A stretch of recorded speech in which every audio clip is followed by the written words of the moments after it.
Now let me officially move to the program. And it's a day-long schedule.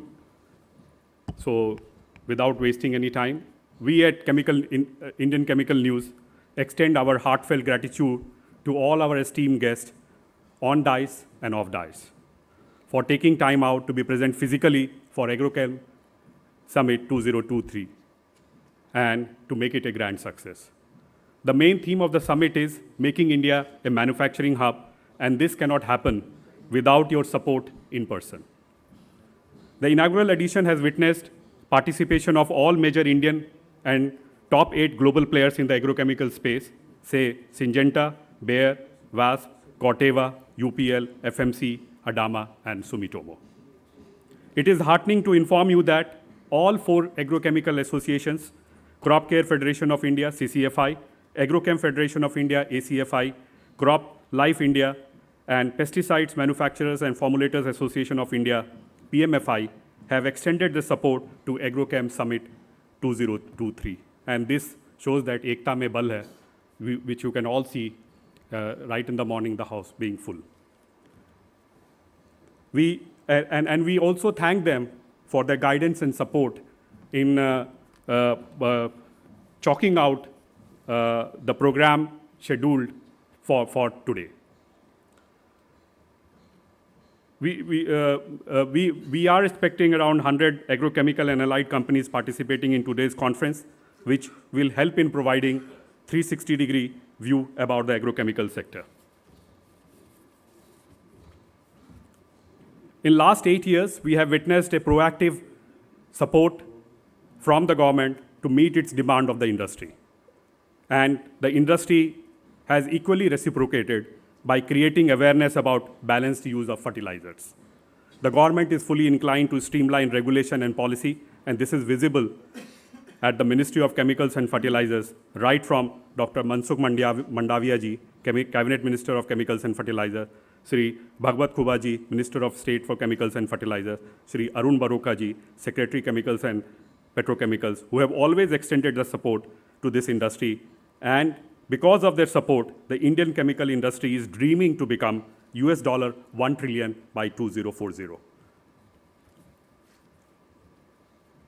The government is encouraging industry to adopt global best practices, whether it is in terms of sustainability or in terms of green technology.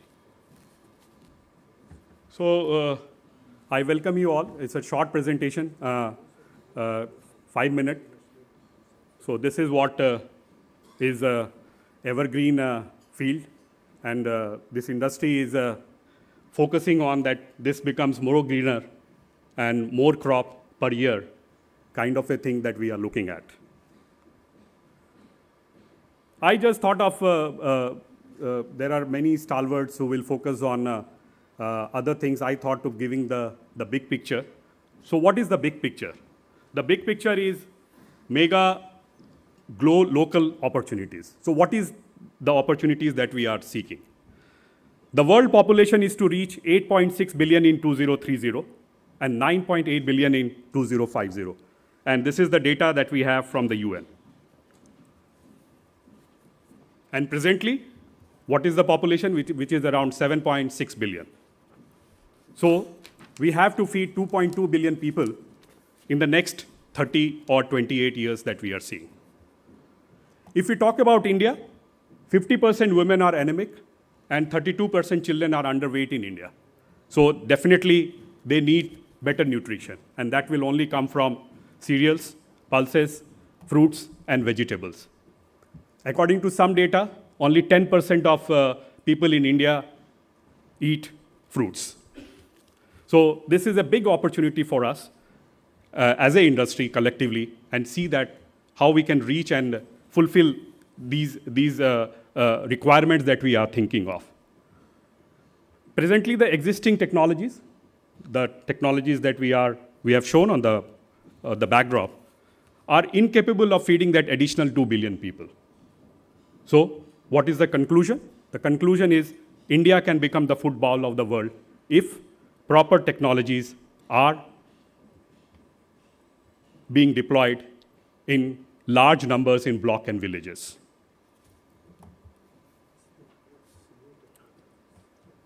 So now I talk about the problems of Indian agriculture. I have listed 6 problems. One is the national and regional crop planning. To a certain extent, we do have. But here, what we are focusing on is if we can have a Google kind of a crop planning technology where if somebody from their region can just type in, if say somebody from Lucknow or somebody from Varanasi can type in and tell their village and block, the data should throw in that what is the best technology or what is the best crop that can be deployed there or that can be produced there. So here, what needs to be mapped? The technology needs to be mapped, the climatic conditions need to be mapped, and the soil type also needs to be mapped accordingly. Because if these 3 things are being taken care, I don't think we will be able to double the farmer income moving forward. Access to credit. Majority of the problem is because of the access to credit, because they go for 70% loan from non-institutional lenders. So if we can convert to institutional lenders or institutional loans, I think our problem will solve. To a certain extent, government is doing definitely its best, but we have to take a quantum jump in this direction. Tech adoption.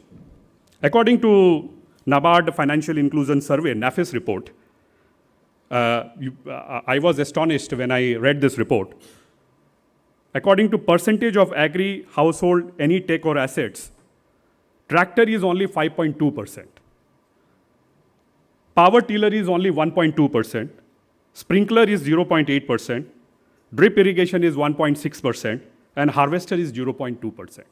So if we are looking at a new technology called drone, we have to see how it can increase the penetration level to a common man or a farmer. So because of this abysmally low technology adoption, what we are seeing is low productivity. Skilling in farm practices. Massive training is required for 145 million farmers. These Krishi Vigyan Kendras and a lot of regional institutes are doing their level best, but we have to do at block level and village level in more coordinated way so that we can move forward at the same time. Transforming farmers to business managers. This is one thing which is lacking.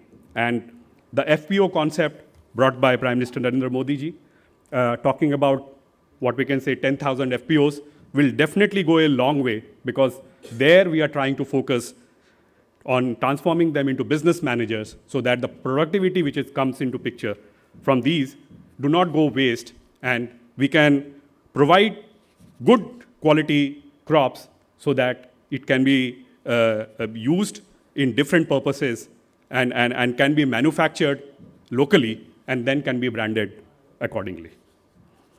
In US also there are similar programs, and they gave a lot of incentives for that. And what they do is, if the products comes from the rural background, they provide incentives to them, to the farmers. So it's not only that India is doing it, but in other countries, developed economies also, it's happening the same. So what are the suggestions? The suggestions are very simple, sir. Expanding agrochemical production capacity, which can happen either through PLI or through incentive schemes. Increasing number of active ingredients registered in India. As per our information, presently it is 306. And if I'm wrong, please correct me. China is 700, Japan is 527, and European Union is 480. So if we can at least match Japan or European Union, we will get more opportunity in terms of exports, or we will get more opportunity to even market these products in India. So to Secretary, sir, this is an earnest request from the industry, so if that can be taken care, sir. And even the cost and the timelines are not as per industry. So if that correction can be taken care, this will be helpful for all the agrochemical companies in the country, as well as international companies who are focusing in India. Promoting digital technology-aided precision farming methods resulting in increased productivity. To a certain extent, we are seeing polyhouse and drip irrigation. but we have to move forward. We have to use drones. We have to use artificial intelligence. We have to use data analytics. We have to use IoT. If these things can be integrated, and the best possible solution can be if these technology as a service can come into picture. So if people are confident that, okay, they are going to increase the yield by 3x, they can take 1x part of it, the price of it, and the 2x can be given to the farmer. So what happens is that presently what is the scenario is, like they go and say, for each and everything, they ask for money. The farmer is not in a position to give that amount of money because he is not sure whether he will get that crop or whether he will get that yield depending upon the climatic condition. But if this is being taken care, I think we can leapfrog or we can make quantum jumps moving forward. And this is not difficult. When we have used technology in other fields, we can also use technology in agriculture. And you talk about all what we can say IT companies are focusing on agriculture in a very big way, whether it is Microsoft, whether it is Oracle, whether it is SAP, whether it is the Siemens, whether it is Nokia, Ericsson, everybody is focusing in agriculture in a very big way. The second 2 points are bringing also biological crop protection solutions to support AgroChem industry. You cannot be aloof from all these, and this will definitely add a lot of value moving forward. And I was seeing all the top 10 global companies, and their major announcement is on biological crop protection solutions that they are talking about. Either they are making these joint ventures, either they are signing up with them, or they are acquiring these companies and trying to move in a, and according to one, it is euro 25 billion is the market which they are seeing in the initial stages. Last point, when we have Raju Shravji here, promoting sustainability in a big way. They are the ones who has been ranked #1 for sustainability performance among its peers for the 3rd year. And this is being rated by Sustainalytics. So the model is out here. We need to learn from them and see to it that it can be replicated to each and every agrochemical companies moving forward. So that's the reason, and that will definitely help in terms of exports if Indian companies are looking at it in a big way.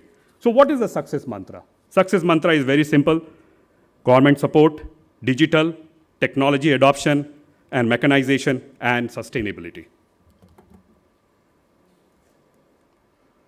Just a brief about the different sessions that we are having. We are having, the present session is on policy support for growth of Indian agrochemicals. The next session is on enabling regulatory ecosystem for the growth of agrochemical industries. Role of drones in agrochemical sector.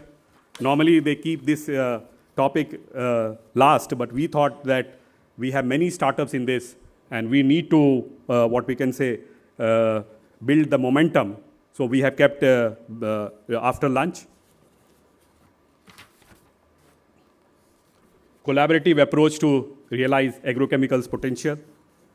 And the last session is on agrochemicals 2030, the future perfect. So as I talked about, and all other speakers will also talk about as we move forward. So agrochemicals 2030, we need to make it future perfect so that India at the rate 100 will definitely bloom moving forward. Just few slides on what we are doing. These are the special initiatives of Indian Chemical News. We are doing a lot of events on hydrogen. We are doing events on next gen, which we're doing virtual. Now we plan to go physical. We are doing on specialty chemicals. We are doing on logistics. We focus on digital in a very big way, but this is the only thing that we do is hard copy, which is the Chemical Industry Outlook 2023. And this is the 3rd edition that we are doing. And this time, sir, we have taken Modi ji's of India at the rate 75, looking back, looking ahead. Just to mention our partners who have been here: Platinum partner UPL, Gold partners Godrej Agrovet, FMC, Dassault Systems Solis, VAS, OxyLife, Carbanio, associate partners Resistotech and Super Industries, industry association partners CCFI, PMFI, ACFI, CropLife. So with this, I end my presentation.